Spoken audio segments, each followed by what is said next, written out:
नमस्कार गाइज, आपके अपने YouTube चैनल वी लर्न में आपका बहुत बहुत स्वागत है। आज हम बात करते हैं एक ऐसी सभ्यता जो अपने आप में बहुत विकसित और सभ्य थी।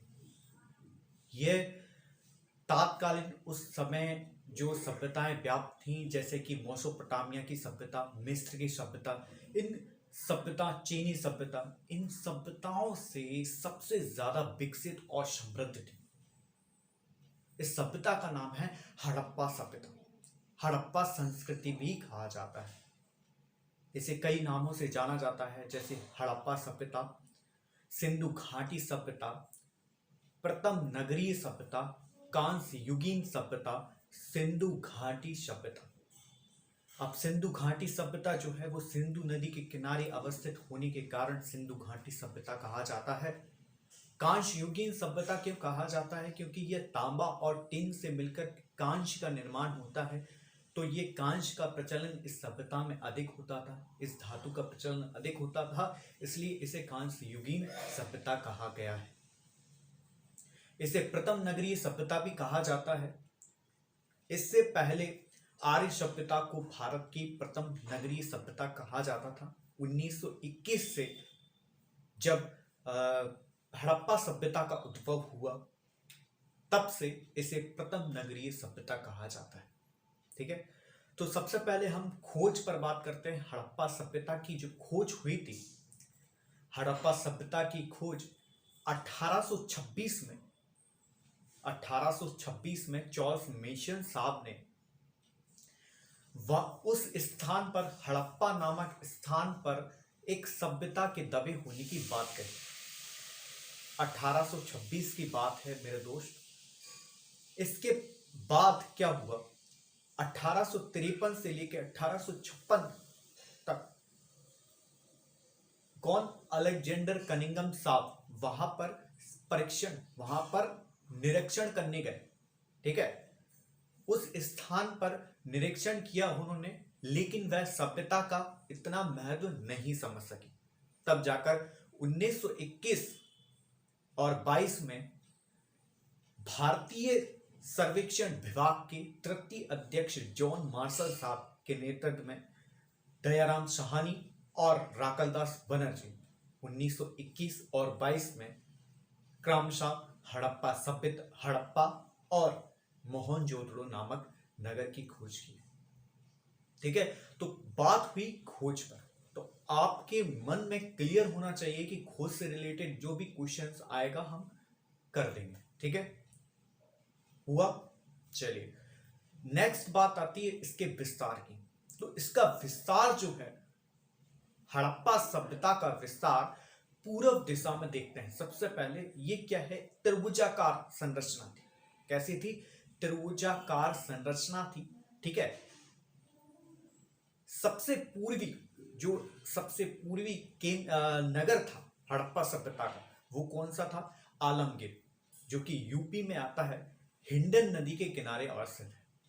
और वही बात हम पश्चिम दिशा की करते हैं, तो पश्चिम में जो आखिरी केंद्र है, जो लास्ट बिंदु है, जो नगर है हड़प्पा सभ्यता का, वो है सुतका जैंटोट।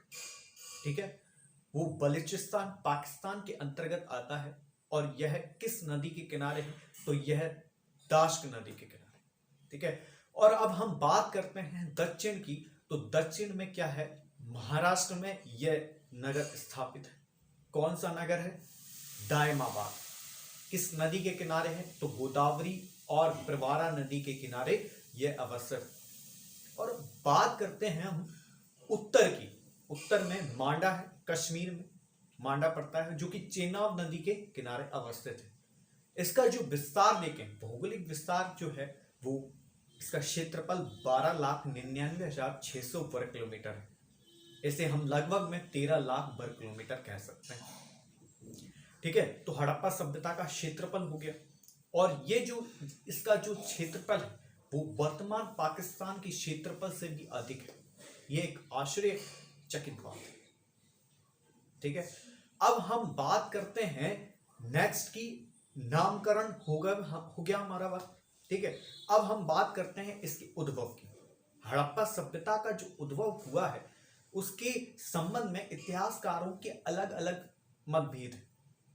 ठीक है, तो उस हिसाब से कई सिद्धांत दिए गए हैं। मुख्यतः हम बात करेंगे 4 सिद्धांतों की।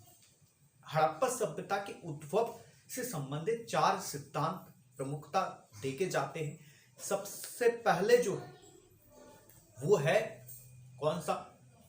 सुमेरियन या मेसोपोटामिया या विदेशी उत्पत्ति का सिद्धांत। ये सिद्धांत जो है वो इसके विभिन्न इतिहासकारों का मत है इस सिद्धांत के ऊपर। ये कहते हैं, इतिहासकार कहते हैं कि सुमेरियन जो सभ्यता है, मेसोपोटामिया जो सभ्यता है, वो हड़प्पा सभ्यता से पहले की है। बात ठीक पहले की है। तो ये इसी क्रम में उत्तर पश्चिम भारत का जो उत्तर पश्चिम इलाका है वहां से विदेशी आक्रांताओं का आना जाना लगा रहता है। तो संभवतः उन्होंने ये कहा कि ये जो है मेसोपोटामिया मिस्र सभ्यता से ही इसका उद्भव हुआ है। लेकिन ये सभ्यता इसके उद्भव या उत्पत्ति के संदर्भ में पुष्टि नहीं करती। क्योंकि देखिए कारण क्या है, मेसोपोटामिया और मिस्र सभ्यता इतनी विकसित सभ्यताएं नहीं थी जितनी हड़प्पा सभ्यता, सिंधु घाटी सभ्यता थी। एक ही नाम है, हड़प्पा सिंधु घाटी सभ्यता। ठीक है, ये एक मेन कारण है ना। अब दूसरा जो सिद्धांत हम आपको बताते हैं, द्रविड़ियन। ये द्रविड़ उत्पत्ति का सिद्धांत क्या कहता है कि द्रविड़ जो है, द्रविड़ उत्पत्ति से इनका उद्भव हुआ है। किसका? किस सभ्यता का उद्भव हुआ है? हड़प्पा सभ्यता का उद्भव हुआ है। सिंधु घाटी सभ्यता का उद्भव द्रविड़ियन से हुआ है। लेकिन यह भी एक ग्रामीण सभ्यता थी, यह विकसित सभ्यता नहीं थी। अगर ये पहले ग्रामीण सभ्यता थी और इसके बाद ये विकसित हुई, ये संभवतः सही नहीं। सिंधु घाटी सभ्यता बहुत ही विकसित और समृद्ध थी और नगरीय सभ्यता थी। ठीक है, अब हम तीसरी बात करते हैं। तीसरा सिद्धांत जो है वो आर्य उत्पत्ति का सिद्धांत है। आर्य उत्पत्ति का सिद्धांत विभिन्न इतिहासकारों ने अलग अलग मत भी प्रकट किए, लेकिन आर्य उत्पत्ति का सिद्धांत देखते हैं क्या है।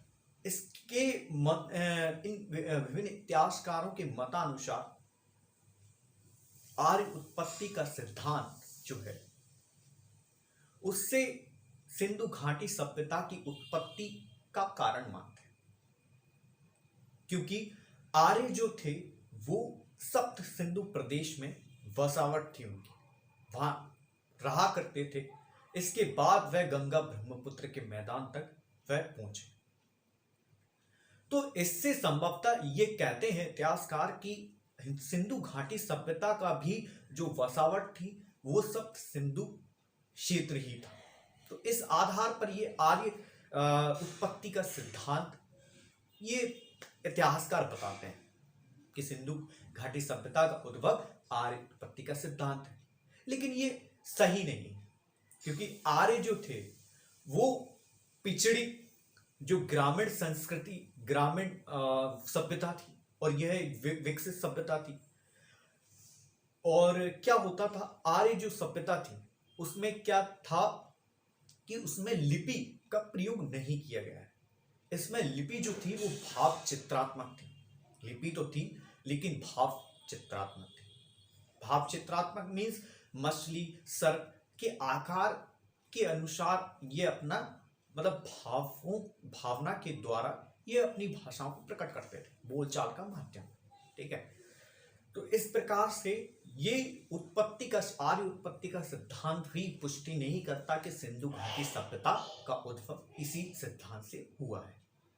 अब लास्ट जो आखिरी जो चौथी जो सिद्धांत है वो बहुत ही व्यापक सिद्धांत है और विभिन्न इतिहासकारों का मानना है कि यह सिद्धांत ये व्यापक सिद्धांत है किसके लिए? सिंधु घाटी सभ्यता की उद्भव या उत्पत्ति के लिए। कैसे? अब देखिए, देशी क्रमिक उत्पत्ति का सिद्धांत क्या कहता है? इसके अनुसार, इस सिद्धांत के अनुसार जो सिंधु घाटी सभ्यता थी, हड़प्पा सभ्यता थी, उसका उद्भव क्रमिक रूप से हुआ है। पहले वह ग्रामीणिक थी, धीरे धीरे अर्ध शहरी बनी, धीरे धीरे नगरीय नगरों का विकास हुआ, इसके बाद वह विकसित सभ्यता का उद्भव। तो ये विभिन्न इतिहासकार इस संदर्भ में ये मानते हैं कि देशी क्रमिक उत्पत्ति का सिद्धांत ही हड़प्पा सभ्यता की उत्पत्ति का कारण है। तो ये मेंस का बहुत 11 नंबर का क्वेश्चन आपका बन जाता है मेंस में, ठीक है। पीसीएस जो भी कर रहे हैं, पीसीएस की तैयारी कर रहे हैं, उनके लिए ये 11 नंबर का क्वेश्चन बन सकता है। 5 मार्क्स का क्वेश्चन भी बन सकता है ये, है ना। तो चलिए, ये टॉपिक हमारा कंप्लीट हुआ, ठीक है। चलिए आज के लिए बस इतना। नेक्स्ट टॉपिक में हम आपको विशेषताओं के बारे में बताएंगे और देन इसकी पतन के बारे में समझाएंगे, ठीक है। चलिए, धन्यवाद।